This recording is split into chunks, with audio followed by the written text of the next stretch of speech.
Tere! Minu nimi on Karin ja täna ma räägin sellest, kuidas planeerida oma aega. Minu arvates on aja planeerimine väga palju seotud sellega, kuidas me ennast organiseerime, ennast juhime ja kõige sellega, millest ma sellel kanalil olen juba väga palju juttu teinud. Aga täna siis täpsemalt sellest, kuidas oma aega paremini planeerida ja juhtida.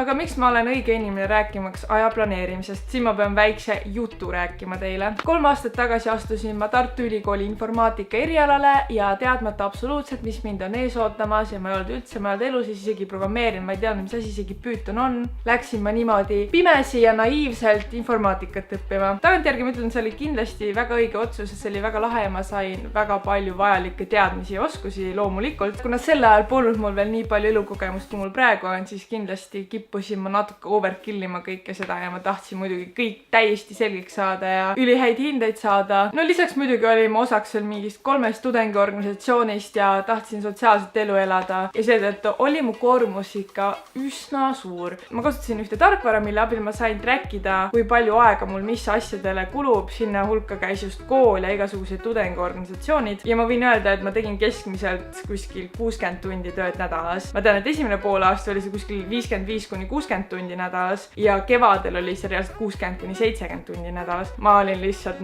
tegin 12-tunniseid tööpäevi, kus lihtsalt see 12 tundi on ainult keskendumise aeg. Ja see kõik õpetas mulle väga räigelt optimeerima iga sekundit, mis ma tegin. Ma oskasin reaalselt kodutöid lahendada kõndides. Mul oli täiesti ära häkitud, kuidas mingi söögi tegemisele minimaalset aega kulutada, kuidas trenni tegemisele minimaalset aega kulutada. Ma pean tunnistama, et loomulikult trenni enam ma mingi hetk ei jõudnud üldse. Ühesõnaga, väga suur koormus, väga palju asju teha ja ma õppisin reaalselt kogu see aeg, kuidas vähekenegi oma aega paremini juhtida ja kuidas oma tööaega niivõrd palju kokku suruda, et ma vähemalt sain piisavalt palju magada, mida ka väga palju ei jõudnud. Aga ma pean tunnistama, et ma omandasin äärmiselt head skillid oma aja planeerimise osas. Nii et täna on kätte jõudnud aeg, kus ma saan neid aja planeerimise häkke jagada ka teiega. Neid on kokku 7 tükki, nii et hakkame pihta.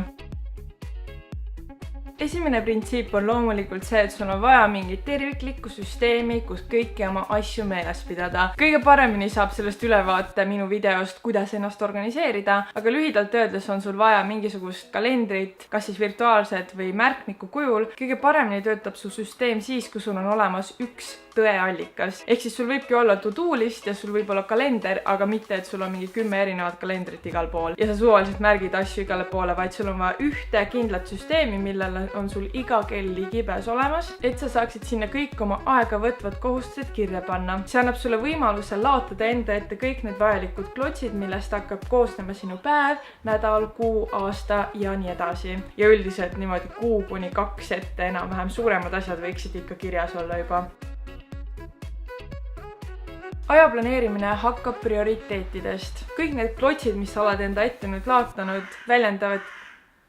väljendavadki seda, mis on sinu jaoks oluline ja mis sinu jaoks ei ole oluline. Ei ole see, et sul ei ole aega, vaid on see, et see lihtsalt ei ole sinu prioriteet. Ehk siis, kas sa võtad oma kalendrist selle aja, mis sa neile tegevustele pühendad. Nüüd, kuidas oma aega paremini planeerida, ongi see, et sa võtad kõik need tegevused ja kohustused ja aspektid enda elus, paned need prioriteetide järjekorras ritta ja hakkad neid selle prioriteetide järjekorra alusel järjest kalendrisse panema. Näiteks minu puhul vaimne ja füüsiline tervis on kindlasti ühed kõige olulisemad prioriteedid mu jaoks ja need lendavad mu kalendrisse kõige esimesena. Sõna otseses mõttes ma võtan oma trenni ajad ja panen need enda kalendrisse 2 nädala raadiuses ette. Ja nüüd, kui ma olen prioriteetide alusel kõik need üritused enda kalendrisse kirja pannud, siis see tähendab üldiselt seda, et ma ei ela nagu täpselt sekundi pealt. Paljud inimesed arvavad, kui nad teavad, ma olen siuke friik, siis nad tõesti arvavad, et ma elan tõesti sekundi pealt, mul on iga minut ära planeeritud, aga tegelikult ei ole. Mul on lihtsalt need üritused seal enam-vähem niimoodi kalendris ja ma tean, et need mahuvad mu päeva sisse ära, aga ma saan neid tegelikult vajadusel muuta, kas päev edasi või päev tagasi, kellaajaliselt igatepidi. Ja kuna ma olen need klotsid enda jaoks välja joonistanud, siis mul on väga lihtne enda peas neid nagu kiiresti ümber tõsta ja paigutada siis vastavalt vajadusele.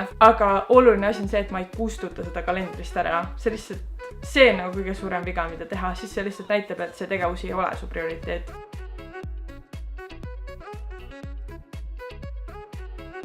nüüd oma aega võtvate kohustuste jagamisel ehk siis nende klotside jagamisel, mis sa sinna kalendrisse oled loonud, asetamisel tuleb olla hästi teadlik. Nimelt on see, et tavaliselt on ju iga päev meil mingisuguseid kohustusi ja asju, mis me peame tegema, mis on sellised väiksed lühikesed ja ei võta väga palju keskendumise auru. Näiteks, ma ei tea, käia postkontoris, käia trennis, teha süüa, koristada midagi, helistada kellelegi, vastata mingisugusele meilile ära, siis proovi teha nii, et sa sätid need pisikesed asjad üksteise rodu ja jäta sinna vahele liiga palju siukseid 15-minutilisi kuni pooletunniseid auke. Selle 20-30 minutiga sa tegelikult väga tugevat siukest mõtlemistööd teha ei saa. Ehk siis võta oma päevas täpselt selline auk, kus sa saad kogu selle pisikese mudruga järjest ära tegeleda. Nüüd, kui sul on kohustuste seas ka mingisuguseid olulisemaid ja suuremaid projekte või ülesanded, mis nõuavad päris palju mõtlemisjõudu, nende tarbeks on tavaliselt vaja võtta pool päeva või terve päev või isegi mitu päeva järjest. Ma hiljem seletan, miks see täpselt nii on.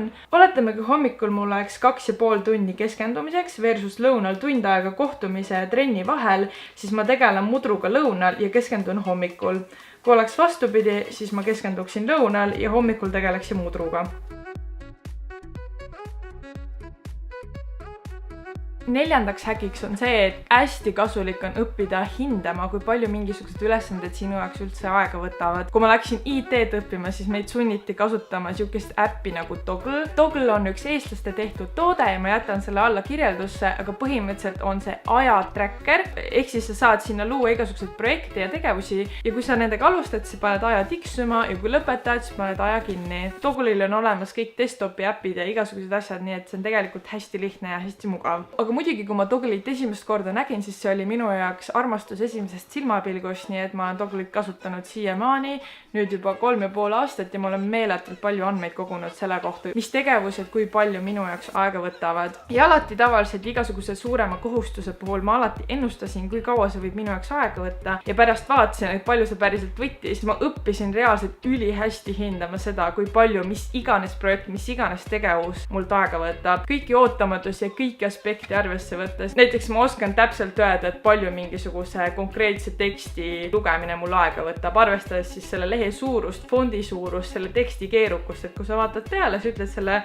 need 3 aspekti ära, siis ma ütlen sulle täpselt mitu minutit ma seda loen. Nii et ma ei kiirusta, vaid loen nagu normaalselt. Nüüd ongi see, et kui ma neid aega võtvaid kohustusi, ehk siis neid klotsikesi, mis ma enda iga päeva ja nädalasse hakkan põimima, et kui ma näen, et mingisuguse 2 tegevuse vahele ongi jäänud siuke 30-minutiline auk, siis ma tean täpselt, missuguse kohustusega ma selle 30 minuti jooksul ühele poole jõuan saada. Ja kui sa oskad paremini ja realistlikumalt hinnata palju, mis tegevused sul aega võtavad, siis see võib olla kas hirmutav, et see paneb sind selle tegevusega varem alustama. Samuti võib ka see oodatust madalam tundide arv vähendada sinu prokrastineerimise valu, sest et see ärevus ja hirm selle ees ootava suure pingutuse ees samuti väheneb. Ja Toggl on imeline ka selles just, et kui sa oled selle taimeri käima pannud, siis sul on väga palju väiksem vajadus minna Facebooki ja teha igasuguseid siukseid suvalisi asju, mis tegelikult su tähelepanu kõrvale juhivad.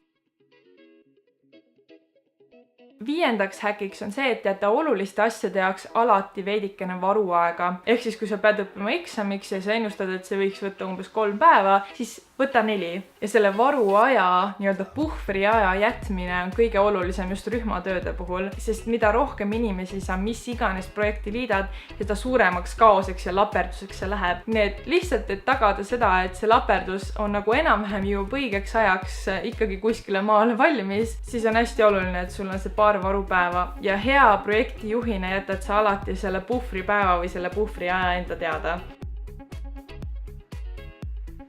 Ja 6. häkiks on see, et on hästi kasulik luua endale mingisugune päevarutiin. Ehk siis sa tead, mis kell sa ärkad, sa tead, mis kell sa hommikus sööd, sa tead, mis kell sa lõunat sööd, õhtus sööd. Kui sul see mingisugune mall on olemas, siis on väga-väga palju lihtsam kõiki neid ülejäänud asju, mis tavaliselt on pidevas muutumises, seal nii-öelda organiseerida. Ja minu meelest on päevarutiin just see trikk, mille abil sa saad mitte kulutada aega aja planeerimise peale. Ehk sul on mingi mall, sul on mingisugused klotsid, mis pidevalt sinna peale lendavad ja sa enda peas juba laodad niimoodi kenasti ära ja kui sul on seal ees juba mingisugune lihtne siuke mall, mille abil minna ja mille abil kõik see mudru ja kõik ellujäämiseks vajalikud tegevused saavad tehtud, siis ongi sellega ühel pool ja sa põhimõtteliselt ei pea selle peale üldse rohkem aega kulutama. Võib-olla jah, regulaarselt ikka tuleks see asi nagu üle vaadata, nagu ma selle aasta esimestes videotes rääkisin, aga üldiselt, kui sa selle asja teed ära, siis on sul kõik ülejäänud enam-vähem automatiseeritud. Ja häkiks, millest ma nüüd räägin, on teadmine, mida tähendab switching cost. Hästi paljudes teistes häkkides, mis ma esile toon, on switching cost tegelikult hästi oluline asi, mida meeles pidada. Nimelt on switching cost see ajakulu, mis kulub sul ühelt tegevuselt teisele lülitumise peale. Ma arvan, et paljud teist teavad, et meil on endal olemas mitu mälutüüpi ja see, millest ma praegu räägin, on töömälu. See on see mälu, mis hoiab kõike seda vajalikku informatsiooni, mida me kogu aeg pidevalt enda protsessides hetkel kasutame endal kättesaadavas ulatuses. Ja nüüd switching cost tähendabki seda, et kui sul on ühe projekti või tegevuse kogu informatsioon töömällu niimoodi laotatud, siis kui sa vahetad nüüd uuele tegevusele, on sul vaja kogu see teave siit kustutada, uus informatsioon siia üles ehitada ja siis sa saad selle uue tegevusega edasi minna. Ja nüüd, kui sa tegeled projektide ja tegevustega, mis nõuavad endalt väga palju töömälu ressurssi, siis on see switching cost alati üsna suur. Ma võin isegi öelda, et kui ma ülikoolis õppisin, siis ühelt võib-olla keeruliselt ainelt järgmisele lülitumine võib mul võtta reaalselt pool tundi. Lihtsalt sahmid seal ringi, üritad aru saada, kuhu sa jäid, mis seal toimub, mis viimases praktikumis toimus ja kõik selle endale jälle meelde tuletamine võtab täiega aega. Ehk siis switching costi madalana hoida aitab kõige paremini see, et kui sul on mingisugused suuremad projektid, kohustused ja tegevused, mis nõuavad su töömälult hästi palju ressurssi, siis sa jätad neile pikema perioodi, kus sellega tegeleda. See on väga oluline asi, mille abil sa saadki enda päeva nii-öelda rohkem kokku pakkida. Kui sul on võib-olla mingi keeruline aine või mingi keeruline projekt, millega tegeleda, siis sa tegeled sellega mitu päeva järjest.